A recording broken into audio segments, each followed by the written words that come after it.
Hello student and welcome to digital platform of Vidya Aradhana Academy, one of the premium institute for NEET and JEE preparation.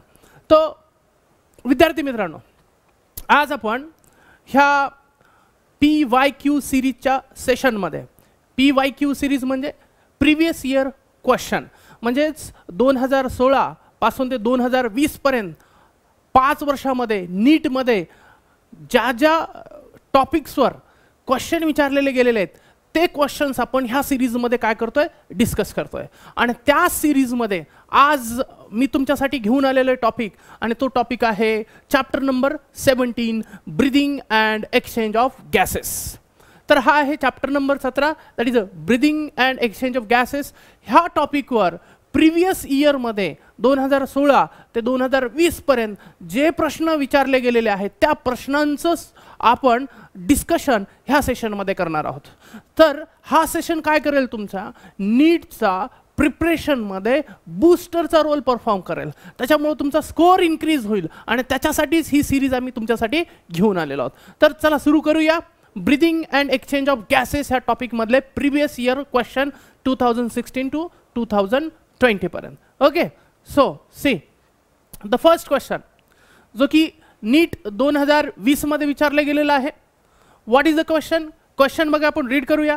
Select the correct events that occur during the inspiration. म्हणजेच ह्या स्टेटमेंटमध्ये काय विचारलेलं, खाली दिलेले जे statements आहेत त्याच्या आपण ब्रीदिंगच्या रिलेटेड, इन्स्पायरेशनच्या रिलेटेड काय दिलेले आहेत, इव्हेंट्स दिलेले आहेत. आणि त्या इव्हेंटचा आपल्याला करेक्ट इव्हेंट्स जे आहेत ते आपल्याला काय करायचे आहेत, आयडेंटिफाय करायचे आहेत. म्हणजे इन्स्पायरेशनमध्ये होणाऱ्या करेक्ट इव्हेंट्स कोणते आहेत खालीलपैकी ते आपल्याला काय करायचे आहेत, सिलेक्ट करायचे आहेत. त्यांनी सिक्वेन्स नाही विचारलेलं, त्यांनी इव्हेंट्स विचारलेले. तर खालीलपैकी कोणते इव्हेंट इन्स्पायरेशनच्या रिलेटेड करेक्टेड आहेत त्याचा आपल्याला निवडायचे आहेत. So select the correct event that occurs during inspiration. Okay, आता ह्याचे ऑप्शन आपल्याला बघायचे. तर पहिलं काय आहे, कॉन्ट्रॅक्शन ऑफ डायफ्रॅगम. डायफ्रॅगम कॉन्ट्रॅक्ट होतो, कॉन्ट्रॅक्शन ऑफ डायफ्रॅगम. तर हे करेक्ट आहे की इन्स्पायरेशनच्या वेळेस काय होतं, डायफ्रॅगम कॉन्ट्रॅक्ट होतो. दुसरं, the contraction of external intercostal muscles. External intercostal muscle contraction होतं, हे पण करेक्ट आहे. तिसरा स्टेटमेंट आहे पल्मनरी व्हॉल्यूम डिक्रीजेस. चौथं स्टेटमेंट आहे एंट्रा पल्मनरी प्रेशर इन्क्रीजेस. आता ह्या दोन गोष्टी बाबतीत आपल्याला थोडासा काय आहे, डाऊट आहे. आणि त्याच्यासाठी काय करूया, आपण थोडंसं ह्या मेकॅनिझमकडे जाऊया आपण, आणि त्याच्यानंतर त्या दोन ऑप्शनकडे येऊया. आपल्याला माहित आहे बघा, ही आपली थोरॅसिक अरेंजमेंट आहे ज्याच्यामध्ये बघा डायफ्रॅगम कॉन्ट्रॅक्ट होतो. डायफ्रॅग जसाही कॉन्ट्रॅक्ट होतो, बघा ही NCERT मधली डायग्राम आहे, जसाही डायफ्रॅगम कॉन्ट्रॅक्ट होतो त्याचा ॲरो दाखवलेला आहे बघा, तो डाऊनवर्ड मूव्ह होतो. So dome shaped diaphragm become flat. आणि ज्यावेळेस डोम शेप्ड डायफ्रॅगम फ्लॅट होतो त्यामुळे काय होतं, काय इन्क्रीज होतं, अँटीरियर पोस्टेरियर ॲक्सिसमध्ये थोरॅसिक कॅव्हिटीची व्हॉल्यूम, थोरॅसिक कॅव्हिटीची व्हॉल्यूम काय होते, अँटीरियर पोस्टेरियर ॲक्सिसमध्ये काय होते, इन्क्रीज होते. म्हणजेच हा अँटीरियर पोस्टेरियर ॲक्सिसमध्ये थोरॅसिक व्हॉल्यूम काय होणार आहे, इन्क्रीज होणार आहे. बघा डायफ्रॅगम जसाही खाली आला व्हॉल्यूम इन्क्रीज झाली, थोरॅसिक व्हॉल्यूम इन्क्रीजेस. आता थोरॅसिक व्हॉल्यूम इन्क्रीज झाली तर त्याचा परिणाम काय होतो, बघा आपण लंग्समध्ये आल्यानंतर लंग्समध्ये जी व्हॉल्यूम असेल ती पण काय होणार आहे, इन्क्रीज होणार आहे. म्हणजे जशीही थोरॅसिक व्हॉल्यूम वाढली तर पल्मनरी व्हॉल्यूम काय होणार आहे, इन्क्रीज होणार आहे. सो आणि हे कशामुळे होतं, due to the contraction of two muscle, दोन मसलच्या कॉन्ट्रॅक्शननं. एक डायफ्रॅगम कॉन्ट्रॅक्ट झाला आणि थोरॅसिक व्हॉल्यूम अँटेरियर पोस्टेरियर ॲक्सिसमध्ये काय झाली, इन्क्रीज झाली. त्याच्यानंतर काय झालं बघा, रिब्स आणि स्टर्नम राईज. म्हणजे रिब्स आणि स्टर्नम कुठे जातात, अपवर्ड जातात असं NCERT सांगते. पण त्या अपवर्ड कशामुळे जातात, त्याचं कारण आहे due to the contraction of external intercostal muscle.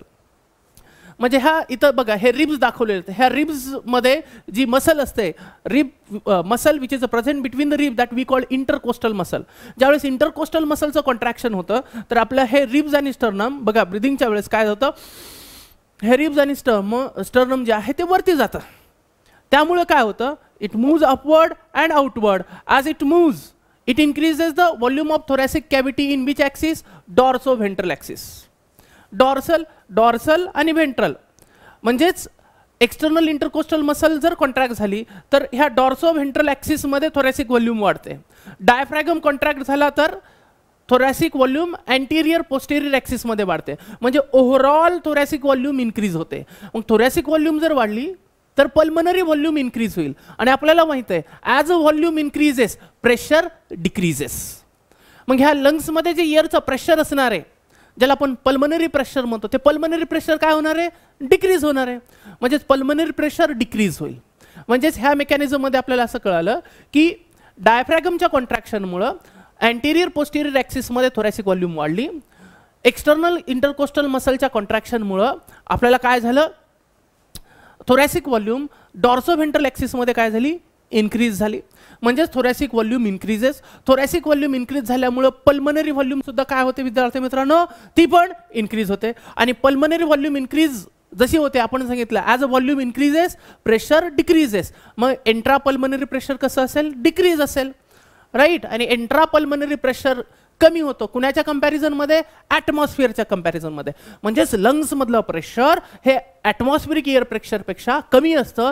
त्यामुळंच इयरचं काय होतं, डिफ्युजन होतं atmosphere to inside the lungs. आणि त्यालाच आपण काय म्हणतो, इन्स्पायरेशन म्हणतो. So air enters in the lung. So air लंग्समध्ये एंटर करते आणि इन्स्पायरेशन होतं. म्हणजेच आता आपण आपल्या दोन ऑप्शनकडे येऊया. आपले दोन ऑप्शन काय होते बघा.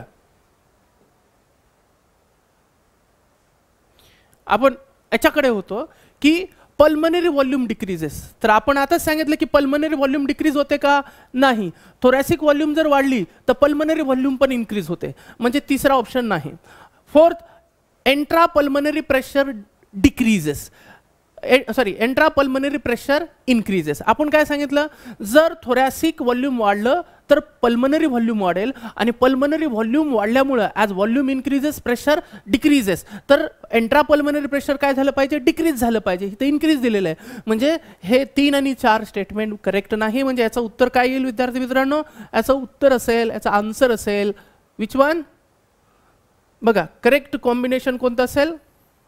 So that is a contraction of diaphragm, it is a correct, and contraction of external intercostal muscle हे correct आहे. ह्या दोन स्टेटमेंट इनकरेक्ट आहे. So your answer is a first, that is a and first and second.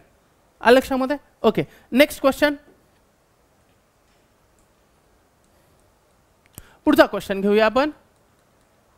Okay, now next question NEET 2020 मध्येच विचारलेला आहे.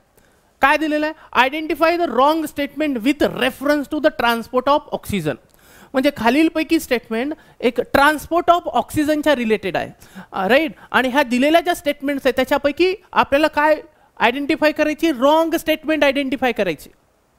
म्हणजे खाली 4 स्टेटमेंटपैकी जी रॉंग आहे ती आयडेंटिफाय करायची. आणि हा क्वेश्चन आपल्याला विचारलेला आहे बघा NCERTच्या आपला चॅप्टर नंबर 17 मध्ये 17.4.1 ट्रान्सपोर्ट ऑफ ऑक्सिजन नावाचा पॅराग्राफ आहे. आणि त्या ट्रान्सपोर्ट ऑफ ऑक्सिजनच्या पॅराग्राफमध्ये दिलेलं आहे. आपण जर हा पॅराग्राफ पाहिला तर त्याच्यामध्ये दिले ट्रान्सपोर्ट ऑफ ऑक्सिजन. म्हणजे ऑक्सिजनचं ट्रान्सपोर्ट आपल्याला माहिती आहे. ऑक्सिजनचं ट्रान्सपोर्ट कुठून होतं, अल्व्होलाई ऑफ लंग्सपासून टिश्यूपर्यंत, बरोबर आहे. मग अल्व्होलाई ऑफ लंग्समध्ये काय होतं, ऑक्सिजनेशन होतं. म्हणजेच आपल्या आरबीसी मधले हिमोग्लोबिनला ऑक्सिजन बाइंड होतो. आणि तो बाइंड होण्यासाठी कोणते कोणते कंडिशन्स असतात, म्हणजे ऑक्सिजनेशनसाठी कोणत्या कंडिशन असतात हे ह्या पॅराग्राफमध्ये सांगितलेलं आहे. तर बघा दिलेलं आहे ह्या पॅराग्राफमध्ये. जर तुम्ही पाहिलं की ही इन अल्व्होलाई कशामध्ये बघा याच्यामध्ये दिलेलं आहे,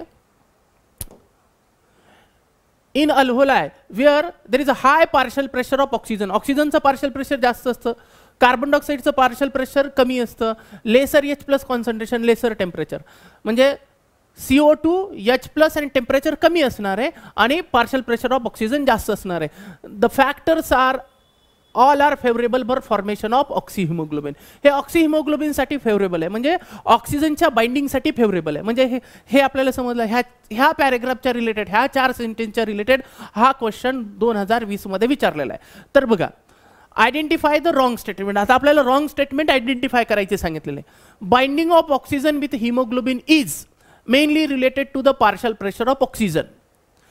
तर हे करेक्ट आहे. ह्या पॅराग्राफ अनुसार आपल्याला समजतंय की ऑक्सिजनचं हिमोग्लोबिन सोबत बाइंडिंग हे त्याच्या पार्शियल प्रेशरवर डिपेंड असतं. ऑक्सिजनचं पार्शियल प्रेशर जसं जसं इन्क्रीज करत जाऊ आपण तसं ऑक्सिजन हा हिमोग्लोबिनला बाइंड होत जातो. तर ते करेक्ट आहे. सेकंड स्टेटमेंट काय, partial pressure of CO2 can interfere with the oxygen binding with the haemoglobin. म्हणजे CO2चं पार्शियल प्रेशर ऑक्सिजनचं बाइंडिंग हिमोग्लोबिन सोबत होण्यामध्ये इंटरफिअर करतो. हे करेक्ट आहे का? कारण की इथं आपण काय सांगितलंय, ज्यावेळेस ऑक्सिजनेशन होतं त्यावेळेस पार्शियल प्रेशर ऑफ ऑक्सिजन कसं CO2 कसं पाहिजे, कमी पाहिजे. आणि जर आपण CO2चं कॉन्सन्ट्रेशन वाढत गेलो तर हिमोग्लोबिनची ऑक्सिजनकडे असणारी बाइंडिंगची जी ॲफिनिटी आहे, म्हणजे ऑक्सिजन हिमोग्लोबिन ऑक्सिहिमोग्लोबिन फॉर्मेशनची प्रोसेस जी आहे ती कमी होते, त्यांची ॲफिनिटी कमी होते, म्हणजेच ऑक्सिजनेशन होणार नाही. म्हणजे CO2 जसा जसा इन्क्रीज करू CO2 हिमोग्लोबिनला जाऊन बाइंड होईल, ऑक्सिजनला बाइंड होण्यासाठी जागाच राहणार नाही. म्हणजेच याचा अर्थ असा आहे की CO2चं कॉन्सन्ट्रेशन सुद्धा ऑक्सिजनचं बाइंडिंग हिमोग्लोबिन सोबत होण्यामध्ये इंटरफिअर करतो. म्हणजे ही स्टेटमेंट करेक्ट आहे. आपल्याला विचारली आहे wrong. Higher concentration of H+ ions in alveoli favours the formation of oxyhaemoglobin. तर बघा ही इनकरेक्ट आहे का? ते काय म्हणतात, हाय कॉन्सन्ट्रेशन, ते काय म्हणतात, हाय कॉन्सन्ट्रेशन ऑफ H+ आयन. जर H+ आयनचं कॉन्सन्ट्रेशन जास्त असेल तर ऑक्सिजन हा हिमोग्लोबिनला बाइंड होणार नाही, ऑक्सिजनेशनच्या प्रोसेसला ती फेवरेबल कंडिशन नाही. इथंच ऑलरेडी सांगितलं आपण लेसर H+ आयन कॉन्सन्ट्रेशन. म्हणजे ही स्टेटमेंट जी दिलेली आहे ती इनकरेक्ट आहे. चौथी स्टेटमेंट बघूया. Low partial pressure of CO2 in alveoli favour the formation of oxyhaemoglobin. That is correct. बघा low CO2 concentration favour the oxyhaemoglobin formation. म्हणजे स्टेटमेंट 3 ही चुकीची आहे. Got it? Okay. Next question. So next question आहे बघा नीट 2019 मध्ये विचारलेला, आणि तो क्वेश्चन आहे the tidal volume and the expiratory reserve volume of an athlete is 500 ml and 1000 ml respectively. What will be his expiratory capacity if the residual volume is 1200 ml? म्हणजेच ह्या question मध्ये त्यांनी टायडल व्हॉल्यूम दिलेला आहे किती, 500 ml. Expiratory reserve volume दिलेला आहे 1000 ml. कुणाचा? ॲथलीटचा. म्हणजे एका ॲथलीटचा टायडल व्हॉल्यूम आहे 500 ml, एक्सपायरेटरी रिझर्व व्हॉल्यूम आहे 1000 ml, आणि त्याचबरोबर त्यांनी काय दिलेलं आहे, रिसिड्युअल व्हॉल्यूम दिलेलं आहे 1200 ml, आणि विचारलेलं काय आहे, एक्सपायरेटरी कॅपॅसिटी. तर ही एक्सपायरेटरी कॅपॅसिटी कशी काढली जाते त्याच्या बाबतीतच आपल्याला डिस्कस करायचं आहे. तर बघा आपल्याला प्रोव्हाइड काय केलेलं आहे, आपल्याला प्रोव्हाइड केलेलं आहे tidal volume of an athlete 500 ml, expiratory reserve volume 1000 ml and residual volume of 1200 ml, expiratory capacity. आणि विचारलेलं काय आपल्याला, एक्सपायरेटरी कॅपॅसिटी. तर सिंपल आपल्याला एक्सपायरेटरी कॅपॅसिटीचा फॉर्म्युला दिलेला आहे. Expiratory capacity EC = TV + ERV. तर आपल्याला दिलेलं एक्सपायरेटरी कॅपॅसिटी काढण्यासाठी काय दिलेलं, TV किती दिलेला आहे 500 ml टायडल व्हॉल्यूम, आणि एक्सपायरेटरी रिझर्व व्हॉल्यूम किती दिलेलं आहे 1000 ml. तर एक्सपायरेटरी कॅपॅसिटी किती येईल 1500 ml. म्हणजेच दिलेल्या ऑप्शनपैकी आपल्याला दिलेल्या ऑप्शनपैकी कोणतं ऑप्शन करेक्ट येईल, दिलेल्या ऑप्शनपैकी आपलं ऑप्शन आहे कोणतं, बी 1500 ml. आलं लक्षामध्ये question. Now next question.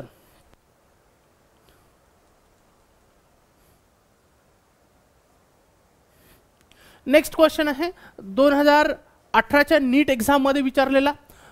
Match the pier हा क्वेश्चन विचारलेला आहे बघा. Match the items given in a column A with those in column 2 and select the correct option given below. म्हणजेच आपल्याला मॅच द फॉलोविंग करायचे आहेत, आणि त्याच पद्धतीनं करेक्ट ऑप्शन आपल्याला काय करायचं आहे, निवडायचं आहे. हा सिंपल क्वेश्चन आहे, स्ट्रेट फॉरवर्ड क्वेश्चन आहे. आपल्या NCERT मध्ये 7.2.1 हा जो रेस्पिरेटरी व्हॅल्यूम आणि रेस्पिरेटरी कॅपॅसिटीचा जो बीट आहे त्या बीटवर हा काय दिलेला आहे, स्ट्रेट फॉरवर्ड क्वेश्चन दिलेला आहे. तर बघा कॉलम A मध्ये काय दिलेलं आहे, टायडल व्हॉल्यूम. टायडल व्हॉल्यूम किती असते 500 ml. तर बघा टायडल व्हॉल्यूमचा जर पियर केली तर ती कुठं जाईल, मग टायडल व्हॉल्यूमची पियर जाईल, that is the third option. Tidal volume किती असते 500 ml, 500 to 550 ml. त्याच्यानंतर inspiratory reserve volume, inspiratory reserve volume असते 2500 to 3000 ml. म्हणजेच हे फर्स्ट, सो याचा पियर असेल first. Expiratory reserve volume, expiratory reserve volume किती असते 1000 to 1100 ml that we call, म्हणजे 1000 किंवा 1100 ml असते. तर त्याचा ऑप्शन कोणतं येईल, हे फोर्थ. आणि रिसिड्युअल व्हॉल्यूम किती असते 1100 टू 1200 ml म्हणजे सेकंड. तर बघा खाली कोणतं ऑप्शन येतं याच्यामध्ये ऑप्शन कोणतं येईल, थर्ड, फर्स्ट.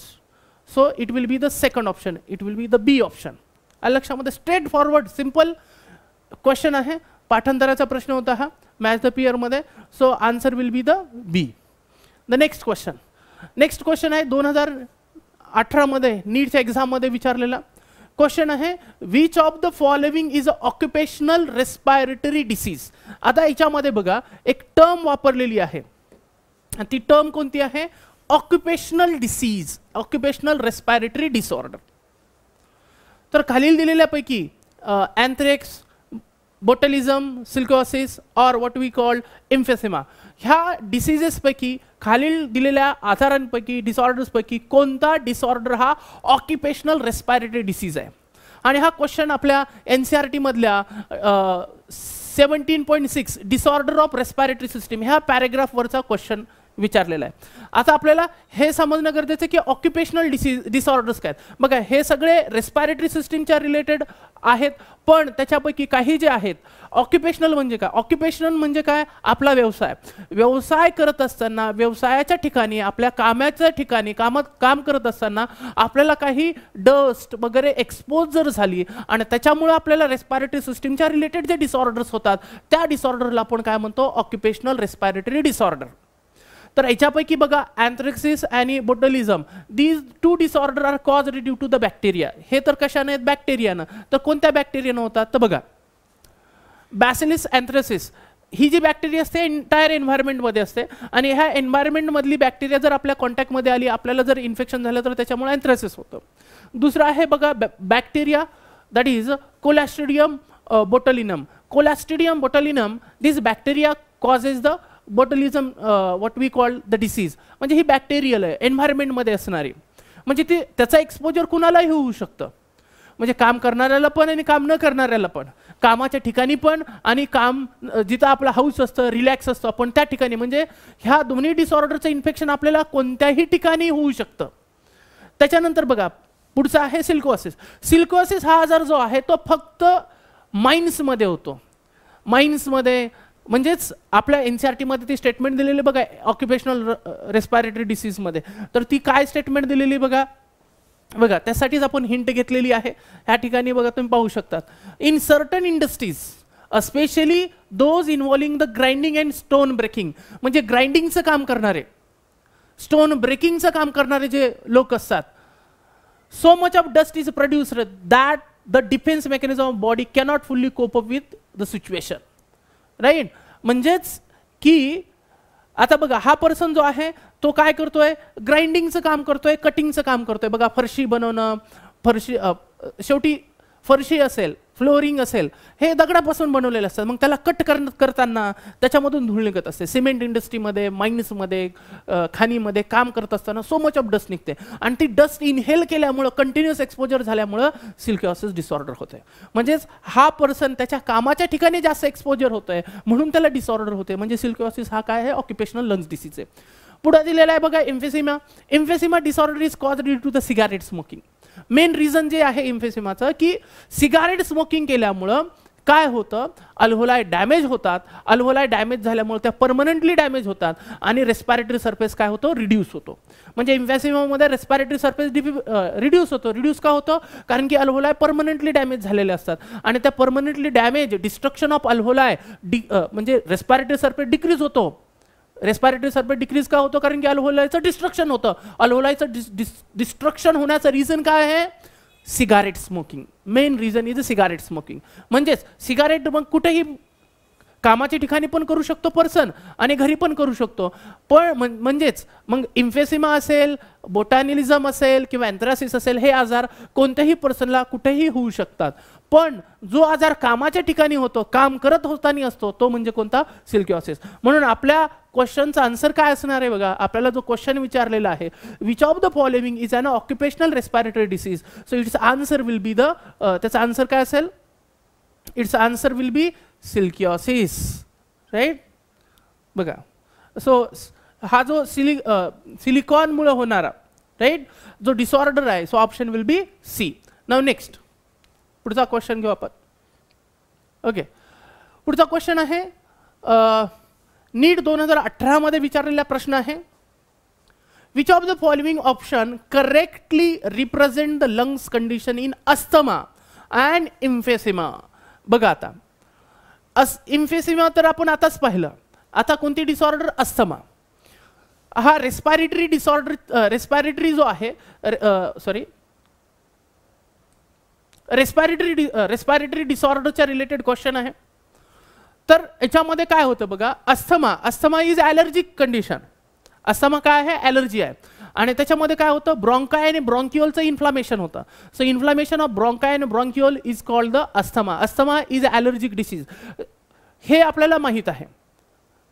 मग आता त्याच्यामध्ये आणि इम्फेसिमा कशामुळे होतं आपल्याला माहित आहे. मेनली सिगारेट स्मोक केल्यामुळं अल्व्होलाई परमनंटली डॅमेज होतात, रेस्पिरेटरी सरफेस रिड्यूस होतो. So respiratory surface is reduced because alveoli are get permanently damaged, and one of the main reason of this chronic disorder, ह्या chronic disorder चा main reason काय आहे? One of the main reason is the cigarette smoking, right? तर आता त्याच्या related इम्फेसिमा आणि अस्थमाच्या related question विचारलेला आहे की which of the following option correctly represent the lungs condition in asthma. म्हणजे खालील दिलेल्या ऑप्शन पैकी करेक्टली अस्थमाला रिप्रेझेंट करणारी कंडिशन आणि इम्फेसिमाला रिप्रेझेंट करणारी कंडिशन कोणती, ती आयडेंटिफाय करायची. तर बघा, फर्स्ट ऑप्शन इन्फ्लामेशन ऑफ ब्रॉन्क्युअल, हे कशामध्ये होतं? अस्थमामध्ये, करेक्ट आहे. डिक्रीज रेस्पिरेटरी सरफेस, हे इम्फेसिमासाठी करेक्ट आहे की रेस्पिरेटरी सरफेस काय होतं? डिक्रीज होतं. अल्व्होलाई परमनंटली डॅमेज होतात, अल्व्होलाई डॅमेज झाल्या त्याची इलेस्टिसिटी लॉस होते आणि मग रेस्पिरेटरी सरफेस एरिया डिक्रीज होतं. So first option is correct. पुढच्या ऑप्शनमध्ये काय दिलेलं आहे? Increase number of bronchioles. तर कोणत्याही डिसीजमध्ये ब्रॉन्क्युअल्स किंवा हे इन्क्रीज होत नाही, त्यामुळे हे ऑप्शन करेक्ट होऊ शकत नाही. Increase respiratory surface, respiratory surface कधीही वाढत नाही, जेवढा आहे तेवढाच राहतो. डिक्रीज रेस्पिरेटरी सरफेस, अस्थमामध्ये रेस्पिरेटरी सरफेस डिक्रीज होत नाही, राईट. अस्थमामध्ये काय होतं? इन्फ्लामेशन ऑफ ब्रॉन्काय आणि ब्रॉन्क्युअल्स होतं, right. So A option is correct. पहिलं ऑप्शन जे आहे ते करेक्ट आहे.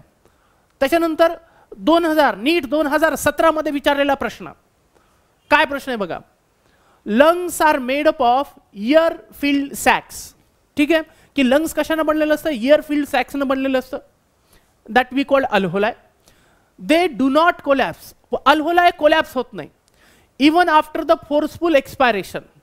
फोर्सफुल एक्सपायरेशन केल्यानंतरही, अँड बिकॉज ऑफ, आणि ते कशामुळे? म्हणजे ज्यावेळेस आपण इन्स्पायरेशन करतो आणि त्यावेळेस आपण एक्सपायरेशन करतो, हे नॉर्मल. पण आपण फोर्सफुली आपल्या लंग्समधली एअर बॉडीच्या बाहेर जरी टाकली, म्हणजे जर एअरला आपण फोर्सफुल एक्सपायरेशन केलं, म्हणजे फोर्सफुल एअर आपण लंगच्या बाहेर काढली, म्हणजे लंग्सला आपण पूर्णपणे रिकामं करण्याचा जरी प्रयत्न केला तरी अल्व्होलाई कोलॅप्स होत नाही. का कोलॅप्स होत नाही? त्याचं कारण काय?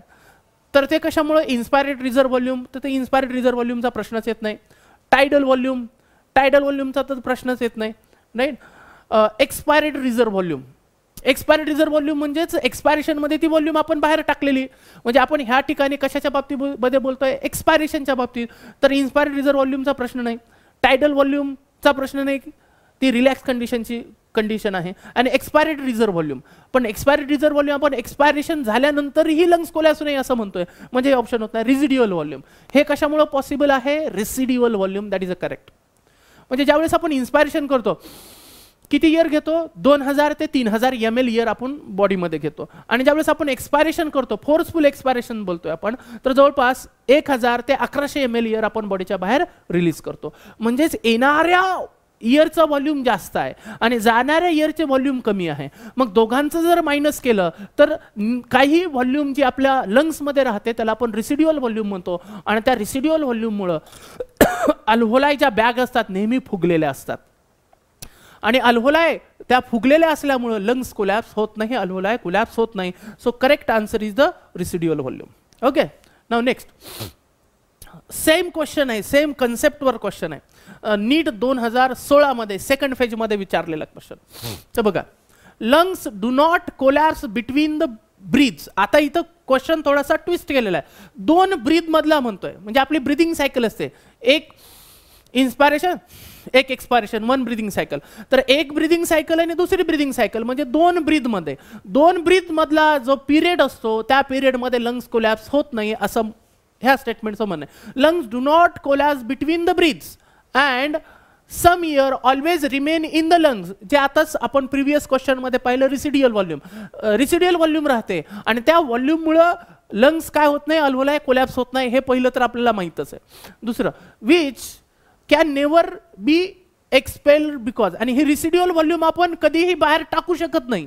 का टाकू शकत नाही तोच प्रश्न विचारलेला आहे. बघा परत एकदा आपण प्रश्न वाचू. Lungs do not collapse, lungs collapse होत नाहीत कधी, बिटवीन द ब्रीथ, म्हणजे दोन ब्रीदिंग सायकलच्या मध्ये लंग्स कोलॅप्स होत नाही, राईट. का? Some air always remain in the lung. त्याचं कारण आहे सम एअर ऑलवेज लंग्स मध्ये असते, त्याला आपण रिसिड्युअल व्हॉल्यूम म्हणतो. आणि ती पुढे काय म्हणलेले, which can never be expelled, म्हणजे ती कधीही बाहेर टाकली जाऊ शकत नाही. का टाकली जाऊ शकत नाही त्याचं कारण विचारलेलं आहे. So option is there is a negative pressure in the lungs. लंग्समध्ये निगेटिव्ह प्रेशर असतं. आता बघा लंग्सवर निगेटिव्ह प्रेशर असताना इन्स्पायरेशन होईल. इन्स्पायरेशन कधी होतं आपल्याला माहित आहे, लंग्समधलं पल्मनरी प्रेशर ज्यावेळेस कमी असतं ॲटमॉस्फिअरच्या कंपॅरिझनमध्ये त्यावेळेस इन्स्पायरेशन होतं, राईट. म्हणजे ही पहिली स्टेटमेंट कशाच्या बाबतीत, इन्स्पायरेशनच्या बाबतीत आहे. आपण इथे इन्स्पायरेशनच्या बाबतीत बोलतोय का, नाही. आपण in between two breathing cycle बोलतोय. मग ब्रीदिंग सायकलमध्ये इन्स्पायरेशन पण झालेलं आहे, एक्सपायरेशन झालेलं आहे. एक ब्रीदिंग सायकल संपलेली आणि पुढची ब्रीदिंग सायकल सुरू होणार आहे. म्हणजे पहिल्या आणि नेक्स्ट ब्रीदिंग सायकलच्या मधल्या पिरियडचं बोलतोय आपण. म्हणजे इथं लंग्सचा इन्स्पायरेशनचा प्रश्न आहे का, नाही. निगेटिव्ह प्रेशर असताना इन्स्पायरेशन होईल, पण ती कंडिशन इथं ॲप्लिकेबल नाही. There is a negative intrapleural pressure pulling at the lungs wall. Intrapleural, आता आपल्याला प्ल्युरल प्रेशर काय ते आपण समजून घेऊ. There is a positive intrapleural pressure, positive intrapleural pressure आहे. The pressure in the lungs is higher than the atmospheric pressure. Pressure in the lungs, lungs मधलं pulmonary pressure जास्त आहे ॲटमॉस्फेअरचे प्रेशर, मग त्यावेळेस एक्सपायरेशन होईल. एक्सपायरेशन मध्ये एक्सपायरेटरी रिझर्व्ह व्हॉल्यूम जाते तरी रिसिड्युअल व्हॉल्यूम राहते. आणि ह्यांनी प्रश्न काय विचारलाय, रिसिड्युअल व्हॉल्यूम बाहेर का जात नाही. त्यामुळे पहिली आणि लास्टवाली स्टेटमेंट तर मॅच करत नाही. आपल्याला दोन स्टेटमेंट बघायचं आहे. There is a negative intra pulmonary pressure pulling at the lungs wall, आणि दुसरं there is a positive intra pulmonary pressure. तर बघा ह्या डायग्राम मध्ये जर पाहिलं तर आपल्याला काय आहे की Y lungs do not collapse, lungs collapse का होत नाहीत इन बिटवीन द ब्रीथ. त्याचे काही रिझन्स आहेत. त्याचे 3 रिझन्स आहेत ज्याच्यामुळे लंग्स काय होत नाहीत विद्यार्थी मित्रांनो, कोलॅप्स होत नाहीत, राईट. पहिलं रिझन आहे की ज्यावेळेस आपण इन्स्पायरेशन करतो आणि एक्सपायरेशन करतो, म्हणजे इन्स्पायरेशन आणि एक्सपायरेशन केल्यानंतर थोडीशी व्हॉल्यूम ऑफ एअर जी आहे ती लंग्समध्ये राहते आणि त्या व्हॉल्यूमला आपण काय म्हणतो, रिसिड्युअल व्हॉल्यूम. म्हणजे अगोदरच्या क्वेश्चनमध्ये सांगितलं आपण की ह्या लंग्समध्ये काही व्हॉल्यूम ऑफ एअर जी असते ती परमनंटली प्रेझेंट असते. त्या व्हॉल्यूमला आपण एअरला बाहेर काढू शकत नाही, ती म्हणजे रिसिड्युअल व्हॉल्यूम. आणि त्या रिसिड्युअल व्हॉल्यूममुळं अल्व्होलाई लंग्स अल्टिमेटली काय राहतात, ते नेहमी इनफ्लॅटेड राहतात, म्हणजे ते फुगलेले राहतात. अल्व्होलाई किंवा लंग्सचे दोन्ही वॉल एकमेकांना स्टिक होत नाही. स्टिक होणं म्हणजे कोलॅप्स होणं, पण ते होत नाही. न होण्याचं एक कारण काय आहे, रिसिड्युअल व्हॉल्यूम. आता आपल्याला ह्या प्रश्नामध्ये हे विचारलेलं आहे की रिसिड्युअल व्हॉल्यूम आपण लंग्सच्या बाहेर परमनंट काढून का शकत नाही, त्याचे काय कारण आहे. ही जी रिसिड्युअल व्हॉल्यूम आहे, ज्या रिसिड्युअल व्हॉल्यूममुळे लंग्स कसे राहतात, इनफ्लॅटेड राहतात, अल्व्होलाई इनफ्लॅटेड राहतात. तर क्वेश्चनमध्ये असं विचारलेलं आहे की ही रिसिड्युअल व्हॉल्यूम, बघा, the lungs which can never be expelled because, की ज्याला आपण एक्सपेल करू शकत नाही त्याचं कारण विचारायचं आहे. हे तर आपल्याला कळालं की ह्या रिसिड्युअल व्हॉल्यूममुळे लंग्स काय होतात, इनफ्लॅटेड राहतात, म्हणजे ते कोलॅप्स होत नाही, तिला बाहेर काय करू शकत नाही. तर लंग्स कोलॅप्स न होण्याचं पहिलं कारण काय आहे, रिसिड्युअल व्हॉल्यूम आहे. पण आता ती बाहेर का जाऊ शकत नाही, त्याला पुढचं रिझन आहे. बघा लंग्स कोलॅप्स न होण्याचं एक आहे लेसिथिन. बघा आता ह्या डायग्राम मध्ये काय दाखवलंय आपण, ही अल्व्होलाई आहे आणि हा लंग्स दाखवलेला आहे. तर अल्व्होलाई जे असतात they are line by the single layer of squamous epithelium, आणि त्याच्यावर काय आहे बघा, हा लेसिथिन नावाचा सर्फेक्टंट असतो. लेसिथिन काय करतो, सरफेस टेन्शन कमी करतो. आणि हे जे अल्व्होलाईचं फ्लुइड आहे त्याचं स्टिकिंग, म्हणजे दोन अल्व्होलाईचे वॉल एकमेकांना स्टिक होण्यापासून प्रिव्हेंट करतो. म्हणजे लेसिथिनमुळे सुद्धा अल्व्होलाईचे वॉल्स कोलॅप्स होत नाही, अल्टिमेटली लंगचे वॉल्स कोलॅप्स होत नाही. म्हणजे रिसिड्युअल व्हॉल्यूम प्रेझेंट असल्यामुळे अल्व्होलाई कोलॅप्स होत नाही. दुसरं लेसेथिन असल्यामुळे कोलॅप्स होत नाही. Lecithin act as a surfactant and prevent the collapsing of alveoli. आणि तिसरं आहे बघा इंट्रा प्ल्युरल प्रेशर. नेहमी कन्फ्यूज होतं पल्मनरी प्रेशर आणि प्ल्युरल प्रेशर. बघा सिम्पली आहे, the pressure inside the lungs. बघा आता हे लंग्स आहे आणि लंग्समध्ये जे प्रेशर असणार आहे त्या प्रेशरला आपण काय म्हणणार, त्या प्रेशरला आपण म्हणणार intra pulmonary pressure. Intra pulmonary pressure. Pressure inside the lungs. लंग्सच्या आतमध्ये जे प्रेशर आहे ते काय आहे, इंट्रा पल्मनरी प्रेशर. राईट. आता इंट्रा पल्मनरी प्रेशर आहे आणि इकडे दुसरी कोणती टर्म वापरलेली, प्ल्युरल, इंट्रा प्ल्युरल प्रेशर. आपल्या क्वेश्चन मध्ये सुद्धा बघा काय टर्म वापरलेली, there is a negative intra plural pressure. तर आपल्याला इंट्रा प्ल्युरल प्रेशर बघायचं आहे. तर हे तर आपल्याला माहिती आहे लंग्स मधलं जे प्रेशर असतं त्याला पल्मनरी प्रेशर म्हणतो आपण. आता बघा इंट्रा प्ल्युरल प्रेशर कुठं असतं आपल्याला माहिती आहे. बघा lungs are enclosed into the double wall membrane, outer membrane and inner membrane. त्या मेम्ब्रेन मध्ये जी कॅव्हिटी असते, प्ल्युरा मेम्ब्रेन मध्ये जी कॅव्हिटी असते त्याला प्ल्युरा कॅव्हिटी म्हणतो. आणि त्या प्ल्युरा कॅव्हिटी मध्ये प्ल्युरा फ्लुइड असतं आणि तिथं जे प्रेशर असतं that pressure we call intra plural pressure. बघा प्ल्युरा कॅव्हिटी मध्ये प्ल्युरा प्रेशर, लंग्स मध्ये pulmonary pressure. Clear. Pleura cavity मध्ये pleura pressure, that is intra plural pressure. Pleura cavity मधलं इंट्रा प्ल्युरल प्रेशर आणि लंग्स मध्ये pulmonary pressure. तर हे intra plural pressure हे कधी पण निगेटिव्ह असतं. निगेटिव्ह असतं म्हणजे काय, इंट्रा पल्मनरीच्या कंपॅरिझन मध्ये इंट्रा प्ल्युरल म्हणजे लंग्स मध्ये जे प्रेशर आहे इंट्रा पल्मनरी प्रेशर त्याच्या कंपॅरिझन मध्ये इंट्रा प्ल्युरल प्रेशर म्हणजे प्ल्युरा कॅव्हिटी मधलं प्रेशर हे कधी पण कमी असतं. म्हणजे फॉर एक्झाम्पल हे जर इंट्रा प्ल्युरल प्रेशर आपण कन्सिडर केलं हे 10 आहे, तर त्याच्या कंपॅरिझन मध्ये इंट्रा प्ल्युरल प्रेशर हे कधी 7 असेल 8 असेल पण ऑलवेजली त्याच्यापेक्षा कमी असेल. म्हणजे 2 to 4 mmHg न ते कधी पण कमी असतं. आणि त्याला आपण म्हणतो ट्रान्स पल्मनरी प्रेशर. काय म्हणतो त्याला आपण, transpulmonary pressure. What is the transpulmonary pressure, difference between the intra pulmonary pressure आणि इंट्रा प्ल्युरल प्रेशर. जे पल्मनरी कॅव्हिटी मधलं इंट्रा प्ल्युरल प्रेशर आहे आणि लंग्स मध्ये जे इंट्रा पल्मनरी प्रेशर आहे त्या दोघांमधला difference. So difference between the intra plural pressure and intra pulmonary pressure is called transpulmonary pressure. आणि हे transpulmonary pressure always less असतं. कसं असतं, लेस असतं, ते निगेटिव्ह असतं म्हणजे कमी असतं ते. आणि ते कमी असल्यामुळं इंट्रा प्ल्युरल प्रेशर हे इंट्रा पल्मनरी प्रेशर पेक्षा कमी असल्यामुळं म्हणजे निगेटिव्ह आहे, त्यामुळे एक सक्शन क्रिएट होतो म्हणजे एक शोस क्रिएट होतो. आणि त्यामुळं तो शोस कोणत्या साईडने, बघा बाहेरच्या साईडने, तर तो अल्व्होलायला आपल्याकडे ओढून घेईल म्हणजे टुवर्ड द वॉल्स. आणि आपल्याकडे ओढल्यामुळं हे अल्व्होलाई काय होतील, वॉलकडे ओढल्या जातील, त्यामुळे ते कोलॅप्स होणार नाही. आणि जर ते पॉझिटिव्ह प्रेशर असेल तर ते प्रेशर काय करेल, अल्व्होलायला मधल्या डिरेक्शननं काय करेल, फोर्स करेल. म्हणजे मधल्या डिरेक्शननं जर इंट्रा प्ल्युरल प्रेशर जास्त असतं, त्याची पॉझिटिव्ह व्हॅल्यू जर असती, तर काय झालं असतं, त्यानं अल्व्होलायला एकमेकांकडे पुश केलं असतं, अल्व्होलाई स्टिक झाले असते, लंग्स कोलॅप्स झाले असते. पण हे इंट्रा प्ल्युरल प्रेशर कमी असल्यामुळं त्या अल्व्होलायला वॉलकडे पुल करते आणि वॉलकडे पुल केल्यामुळं ते मध्ये रिसिड्युअल व्हॉल्यूम राहते, लेसेथिन असतो आणि त्याच्यामुळे लंग्स काय होत नाही, कोलॅप्स होत नाही. तर आपलं आन्सर काय येईल बेटा, आपला आन्सर येईल की देर is a negative intra plural pressure pulling at the lungs wall. त्या अल्व्होलायला वॉलकडे पुल करतं आणि त्यामुळं लंग्स कोलॅप्स होत नाही. तर आन्सर आपलं काय आहे, बी आहे. जर पॉझिटिव्ह असलं तर लंग्स काय होतील, कोलॅप्स होतील, हे लक्षात ठेवा. Next question,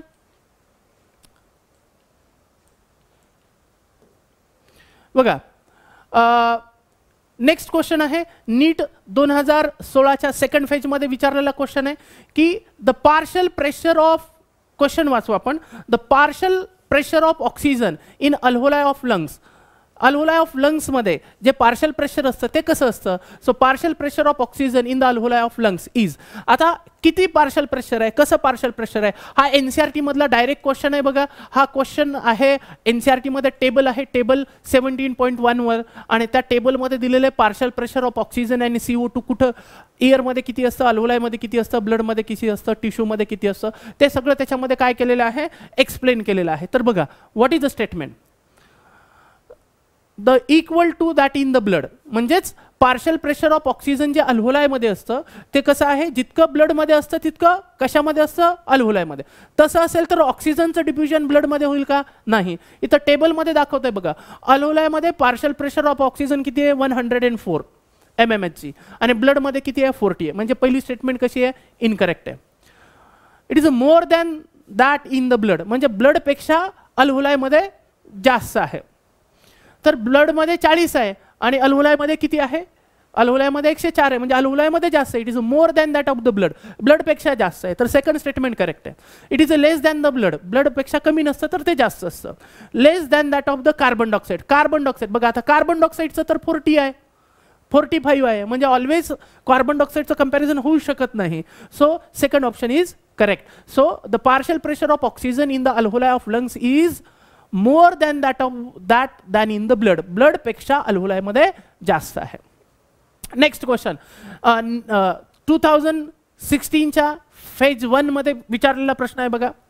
reduction in the pH of blood will, ब्लडच्या pH मध्ये रिडक्शन झालं, राईट, त्याच्यामुळे काय होईल, हा क्वेश्चन विचारलेला आहे बघा. NCERTच्या टेबल म्हणजे NCERT मध्ये पॉईंट आहे 17.4.1 मध्ये, transport of oxygen. Transport of oxygen मध्ये जे डिसोसिएशन ऑफ ऑक्सिजन आहे, म्हणजे बघा ऑक्सिजनेशन कुठे होतं, अल्व्होलाई ऑफ लंग्समध्ये, आणि हिमोग्लोबिनला अटॅच असलेलं ऑक्सिजन रिमूव्ह कुठं होतं, टिश्यूमध्ये. तर त्या टिश्यूच्या रिलेटेड तो क्वेश्चन विचारलेला आहे, टिश्यूच्या ठिकाणी गेल्यानंतर डिऑक्सिजनेशन ऑफ हिमोग्लोबिन कसं होतं, हिमोग्लोबिनमधून ऑक्सिजन कसा रिमूव्ह होतो, त्याच्या संदर्भामध्ये विचारलेला हा प्रश्न आहे. तर बघा काय दिलेलं आहे, मग त्या ठिकाणीच ब्लडचा pH काय होतो, चेंज होतो. चेंज होण्याचं कारण काय असतं, H+ आयन कॉन्सन्ट्रेशन. तर reduction in the pH of blood का होतं, म्हणून इथं दिलेलं आहे बघा, ह्या पॅरेग्राफमध्ये पण दिलेलं आहे की oxyhaemoglobin where as in the tissue low oxygen partial pressure, high CO2 and high H+ ion concentration, म्हणजे H+ आयन कॉन्सन्ट्रेशन वाढलेलं असतं, टिश्यूच्या ठिकाणी H+ कॉन्सन्ट्रेशन जास्त असतं, right. So reduction in the pH of blood, त्याच्यामुळे काय होईल, decreases the affinity of haemoglobin with oxygen, हे करेक्ट आहे. म्हणजे जसं जसं ॲसिडिक लेवल वाढत जाते, H+ आयनचं कॉन्सन्ट्रेशन वाढतं, ब्लड जसं ॲसिडिक व्हायला लागतं, ऑक्सिजनची हिमोग्लोबिनची ॲफिनिटी कमी होते, आणि ऑक्सिजन आणि हिमोग्लोबिनची ॲफिनिटी कमी होते, डिऑक्सिजनेशन ऑफ हिमोग्लोबिन होतं, तर ते करेक्ट आहे. Releases the bicarbonate ions by the liver, हे इनकरेक्ट आहे. Reduces the rate of heartbeat, त्याचा आणि ह्या सेंटेन्सचा रिलेशन आहे, reduces the blood supply to the brain. So correct statement कोणती आहे, decreases the affinity of haemoglobin with oxygen, म्हणजे ब्लडमध्ये टिश्यूच्या ठिकाणी गेल्यानंतर H+ आयन कॉन्सन्ट्रेशन वाढतं, आणि H+ आयन कॉन्सन्ट्रेशन वाढलं की ऑक्सिजन जो हिमोग्लोबिनला अटॅच असतो त्याची ॲफिनिटी कमी होते, आणि हिमोग्लोबिनपासून ऑक्सिजन रिमूव्ह होतो, ज्याला आपण डिऑक्सिजनेशन ऑफ हिमोग्लोबिन म्हणतो. म्हणजे as H+ ion concentration increases, affinity of oxygen to haemoglobin decreases, that promote the deoxygenation of Hb. Okay, so answer will be the first. Now next question आहे बघा, हा विचारलेला आहे नीट 2016 मध्ये फर्स्ट फेज मध्ये. काय क्वेश्चन आहे, name the chronic respiratory disorder caused mainly by the cigarette smoking. Previous question मध्येच पाहिलं होतं की सिगारेट स्मोकिंगमुळे काय होतं, अल्व्होलाई परमनंटली डॅमेज होतात. अल्व्होलाई परमनंटली डॅमेज झाल्यामुळे एक क्रॉनिक डिसऑर्डर होते, त्याला काय म्हणतो आपण, एम्फेसेमा. सांगण्याची सुद्धा गरज नाही, ऑलरेडी पाहिलेलं आहे आपण. सो एम्फेसेमा. त्याच्यानंतर बघा नेक्स्ट क्वेश्चन आहे 2016 मध्ये नीटच्या फर्स्ट फेज मध्ये विचारलेलं question, asthma may be attributed to. Asthma कशामुळे होतो, राईट, अस्थमा कशामुळे होतं, अस्थमा ऑलरेडी सांगितलं, it is a allergic condition.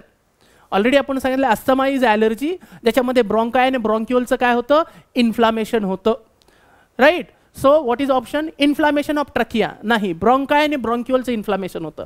ॲक्युमुलेशन of fluid in the lungs, pneumonia म्हणणार त्याला. Bacterial infection, pneumonia. So allergic, that is correct. Allergic reaction of the mast cell in the lungs. So fourth option is correct. तर अशा पद्धतीने विद्यार्थी मित्रांनो breathing and exchange of gases ह्या टॉपिकवर 2016 ते 2020 पर्यंत जेवढेही क्वेश्चन होते ते आपण डिस्कस केले की ह्या क्वेश्चन्समुळं VAAच्या विद्या आराधना अकॅडमीच्या ह्या उपक्रमामुळं तुमच्या नीटच्या स्कोअरमध्ये ॲडिशन होण्यासाठी 100% मदत होईल आणि विद्या आराधना अकॅडमी विद्यार्थ्यांच्या हितासाठी नेहमी काम करत राहील. Thank you very much.